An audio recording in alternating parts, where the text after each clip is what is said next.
the question, though, is I have not seen, I didn't know we were going to actually vote on this tonight. It wasn't on the, somebody called over the weekend and said, I didn't think it was on the agenda. Because if we had more time, I would have said, I think I had one conversation with city manager a while ago, just to say physically, what does that look like when we set up a truck? Well, with all due respect, Bill, we've had 10 years. I understand. But this particular proposal here, we've got other people that are involved too. So the problem we get down to is, I want to support business owners, but also want to support other business owners who might not be on that particular street, but they have businesses on Main Street or Broadway too. And the problem is right now, DFI is representing downtown Frankfort. And they've got the Downtown Merchants Association, which is, some of the folks you said are not necessarily in agreement with what DFI's position is. DFI doesn't represent anyone except themselves. They're a 17-person board. They don't represent their members. They don't represent their merchants association. This is a decision that they made in opposition to what their members wanted to do, what their merchants association wanted to do, what the downtown property owners and business owners wanted to do. You talk about stakeholders, but you have to ask, everybody's a stakeholder, but what stake do they hold? And the people that hold the greatest stake are the businesses and the property owners on St. Clair and the residents. I agree with that. But there's other businesses that they represent that aren't on the street, and for whatever reason, they've taken a position to not support the total amount, the maximum amount that can be crammed in there.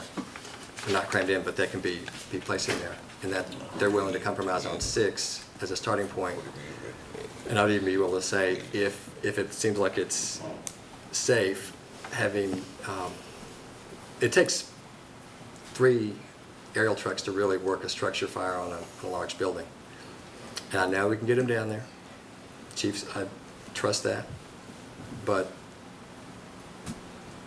I'm just trying to figure out, is there some place in the middle that more people, right now it's going to be the chamber, DFI, and tourism are all saying, yeah, we don't think this is the best thing to do right now based on their memberships, and the chamber represents all businesses. DFI represents, their charge is to represent downtown businesses, and I guess residents can be members too. So, and tourism. Well, obviously, neither DFI, the tourism, or the chamber represents the property owners and business owners in the 300 block of St. Clair on this issue. So, if you're saying that somebody that belongs to the chamber and has a business out at Franklin Square's concerns count as much as somebody that's actually owns a business or a property on the 300 block of St. Clair, then I think you're way, way, way off base. I'm not trying to argue with you. Yes, you are. Well, John, I'm just trying to get everybody's thoughts out here, because there's more to just the people who own businesses on one street, and wherever that may be, or people that live in Frankfort shop downtown. They shop at Franklin Square. They shop at other centers, and it's the whole community that has a stake in it. I understand you've got a lot of invested into it, and I deeply appreciate anyone who puts their money into making the town look better, and people who are willing to put their financial means up to start a business, because it's difficult, especially in this economy. So that's where I'm trying to find a way. Can we work with our entities? I have to put a lot of weight in what the chamber and DFI and tourism are recommending. Also, I respect what the Downtown Merchants Association. I appreciate their thoughts too. I'm just trying to say, is there a balance in there? And maybe not putting, just because we can put 15, maybe that's not the best, because I am also concerned about the grand, but I think there's probably a way to overcome some of their concerns. So I'm just trying to weigh all those factors and try to see what is the best way to boil this down and do the best proposal for everybody, and including citizens. So there's going to be some people that aren't going to even know that we're discussing this tonight, because we didn't have it on the agenda. So it's going to be an issue where the commission could actually take a vote on an issue that wasn't announced that people know can even be discussed. Even though it's been out there for a while, there's other things that have been out there for a while too, but we put them on the agenda in advance and talk about them in a work session, then 2 weeks later we come back and vote on them. So there may be people that show up next week that's like, God, I wish I had been there. I wish I'd known you were going to talk about it, because that could have brought up some other points. Maybe they were good points, maybe they weren't Well, good points. have you received a single call about this? People that oppose this proposal? I've received a letter from the Grand, received a letter from you, and I've seen the letter from DFI, and I spoke to one person on the phone that supported. I spoke to Martha last night. She supported it. Well, I guess... That's what I'm saying, is this hasn't been out there enough to really give people a chance to really look at it, to see how the rest of the community feels too. Having gone through that St. Clair Mall issue, I know people care deeply about the heart of their city. Now, whether we all agree with that or not is, and we'll have to make our choices. Well, I would ask you all to vote on this tonight. I think 10 years is long enough to wait. Hey, Commissioner Mayor, you finished? Yes. Okay. Commissioner Yeah, Waller, then it's Commissioner Hedden. Thank you, Mayor. Thank you. A couple of things. I mean, we have been discussing this for a few months. It's been reported in the paper. I mean, it's actually gotten more press and public attention than most of the things we ever vote on, including much more substantive fiscal issues. And I mean, and from the get-go, we ticked off, all the folks that we felt we needed to hear from.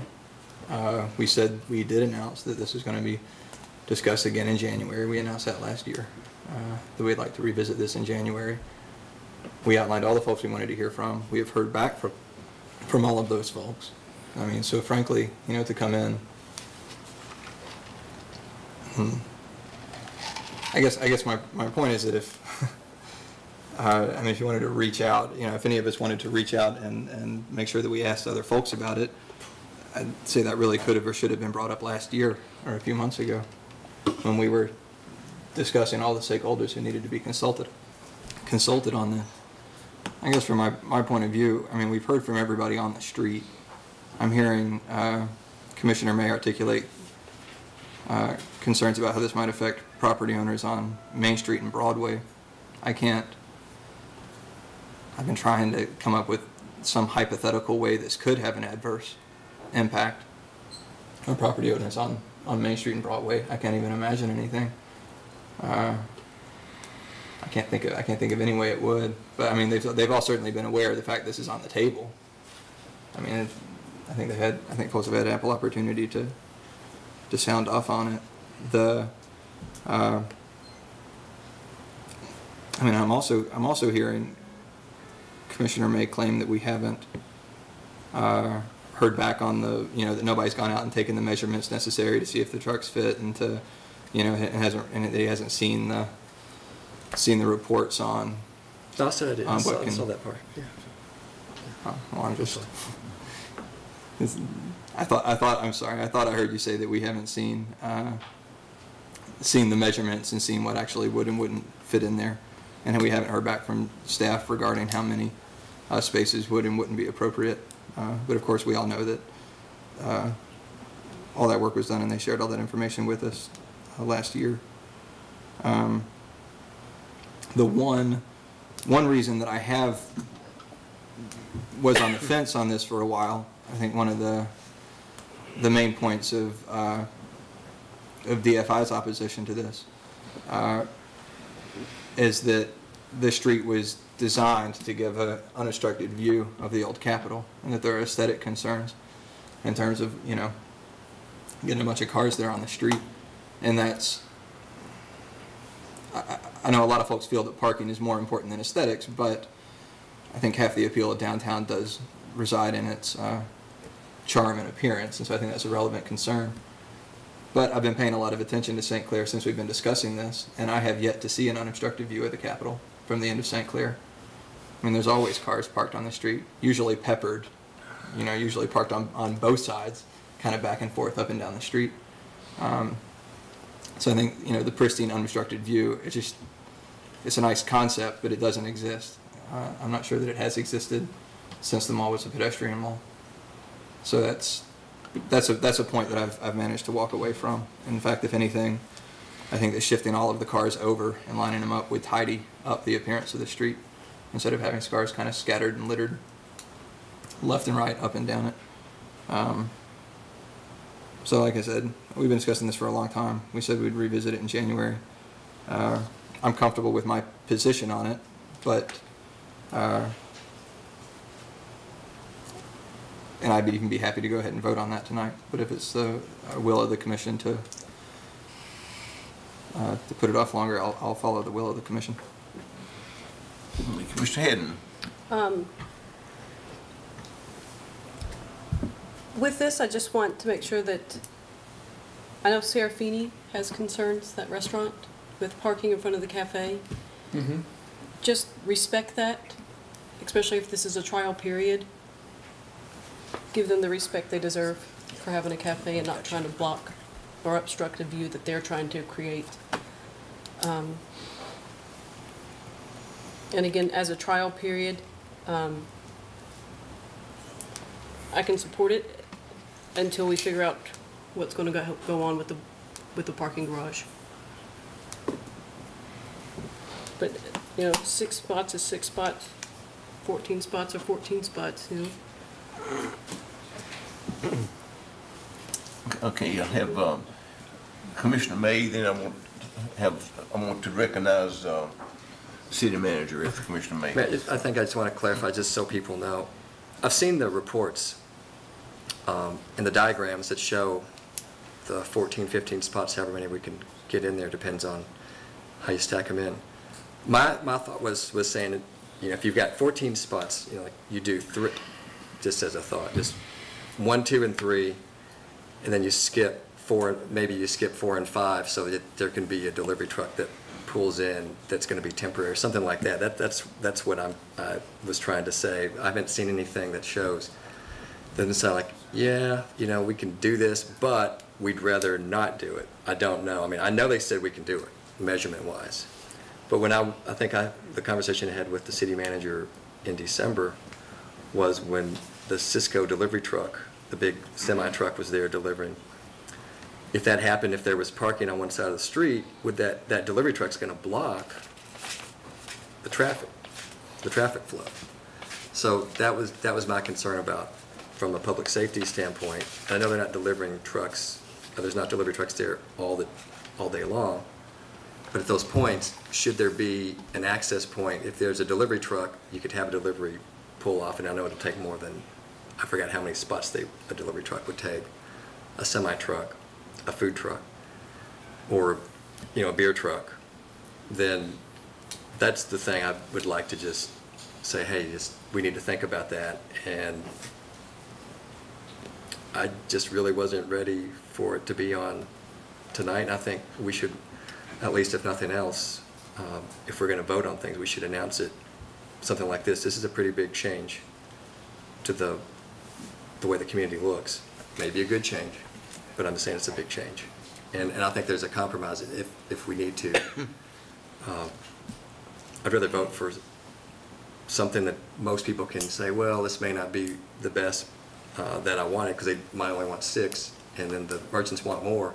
Then maybe there's some place in between there that we could put a few extras, but also leave pull-offs for delivery trucks that will not block because at that point you're going to go down to a single lane if you've got traffic trying to go through and people are parking on one side, and then the other side's got the pull-offs. So that's the only point I'm trying to make. Just trying to think some of the things that could happen.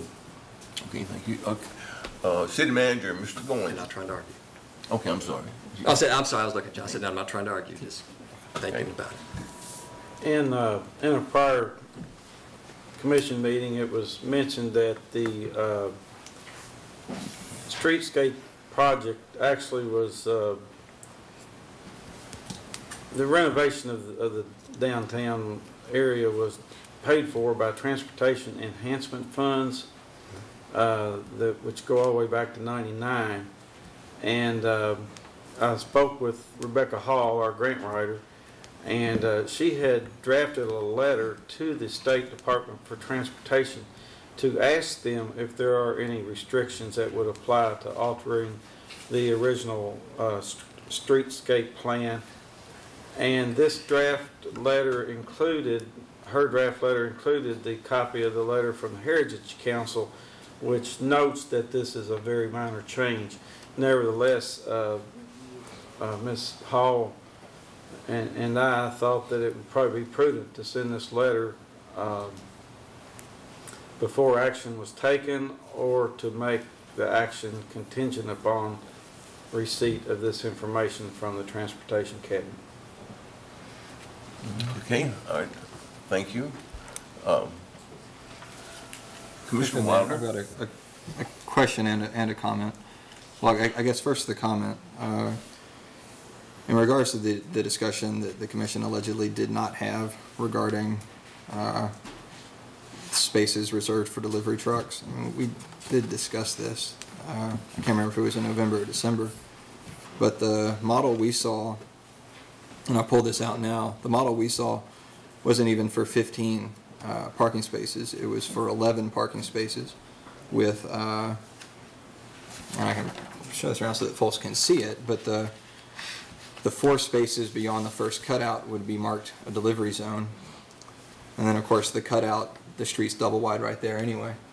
So in terms of what we discussed last month, we were talking about a little over half the block having the street, a little over half the block, the street would still be full width, so to speak, including what I think everybody agreed would be ample space for a delivery truck, roughly the equivalent of about five normal parking spaces. And of course, I mean, we've got other loading zones elsewhere in downtown that are only 3 parking spaces wide that seem to work perfectly fine. So it seems like a 5 width delivery zone is really plenty. But the idea that we shouldn't move forward without discussing that, I agree. I just I don't agree that we haven't discussed it. I mean, obviously we discussed it. We all remember discussing it. We have public records of us discussing it, no matter what anybody claims. And the idea that this hasn't been announced to the public, I mean, anybody who, this has been reported in the newspaper, it's been discussed, I believe it's been discussed in a televised meeting already even, although I could be wrong about that. But that's just a comment. I guess the question I have is, does this even require formal action or a formal vote? Well, if I could say, you all have a traffic committee that ordinarily makes decisions on, well, they made the decision on expanding the sidewalk on Broadway, but was told by the traffic committee that because this was St. Clair, what used to be St. Clair Mall, that it was out of their jurisdiction and it needed to be brought to the city commission. I mean, I would have been happy to work with the traffic committee to work this out. I think the question I'm asking is this something that we can only sign off on in a voting meeting? I mean, we've authorized the establishment of parking spaces in work sessions before, specifically on, I can't remember what street now. I just remember doing it. Is this something that needs to come in the form of an order or a resolution? Do we got a response from maybe Mr. Moore? Sure. I would note that back in 1999, I had Ramona pull the records concerning this matter. And back in 1999, when the recommendations of the downtown streetscape master plan were discussed, and this current design was approved, that was done by an order of the commission. It was not an ordinance. It was done by an order. So at that time, there was an order approving the current plan. There was, if you'll recall, there was an ordinance that was passed back in 2007, which removed the requirement to put up the bollards at each end of the St. Clair Mall. Because pursuant to this plan that was approved back in 1999, there were to be bollards at both ends of the streets during certain times, and that was done by ordinance. So that ordinance was repealed. My recommendation would be to to do it by a vote of the commission. I don't think it needs to be by ordinance. I think it'd be by an order. The other thing is that I would emphasize that that if the commission votes tonight to approve such a plan, that it would approve it contingent upon approval by the Transportation Cabinet, because I know the commission does not want to jeopardize in any way the funding that came from the Federal Highway Administration. And I think that I've discussed this matter with Ms. Hall, and she says that it is a minor change, and so the Transportation Cabinet approval is probably going to follow on quickly, but you just want to make sure that that you do get that approval. So my recommendation would be that it be done by a vote. Again, it does not have to be done by an ordinance. Well, I would be happy to vote on this under old business for what that's worth. Okay, Chief? John just handed me this drawing tonight showing the 15 spaces, and for what Commissioner Wilder said, I think the last plan I saw. Yeah, these are supposed to be loading zones, actually. Okay. He's telling me now that the 2 cutouts are supposed to be loading zones. Anyway, what we had discussed before, I don't recall that there were 15 spaces in there. I guess my suggestion is, if we are going to try this on a trial basis, rather than get into marking or painting curbs or whatever, why don't we just do it with signage? No parking on the left side, parking on the right side only. We'll leave the spaces unmarked, and let's see how it flows, and let us monitor it over the next 90 or 180 days or whatever, and see what, if any, problems it causes us from a fire apparatus standpoint. Then we could come back and make it permanent. Just an idea. I think that's a great idea. And that would also give me the opportunity to see, regarding Commissioner May's comments, what kind of cramming of vehicles we have. We could get outriggers in between them. Then maybe we could come back and say spaces have to be a minimum of X length or whatever. Thank you. Just one comment with respect to marking or not marking. If you expect us to enforce a 2-hour spot, we really do need marked spots to, show that a vehicle's in a certain area. And because people will try to cram as many vehicles as possible in there. If you don't mark it, you're going to have, more smaller cars or whatever. So, with respect to marking, I suggest that whatever areas that are going to be parking or no parking be adequately marked, because the enforcement will be per ordinance from the business hours. But after business hours, then it's kind of, everybody. Every man for himself. So those are the only concerns I have. Mr. Wilder? I've seen, there are different types of traffic markings. I'm just going to draw this out real quick. But instead of having a street with the spots all fully painted out, I've seen markings that amount to, Like the T's. that amount to nothing more. Instead of, so we can have some spaces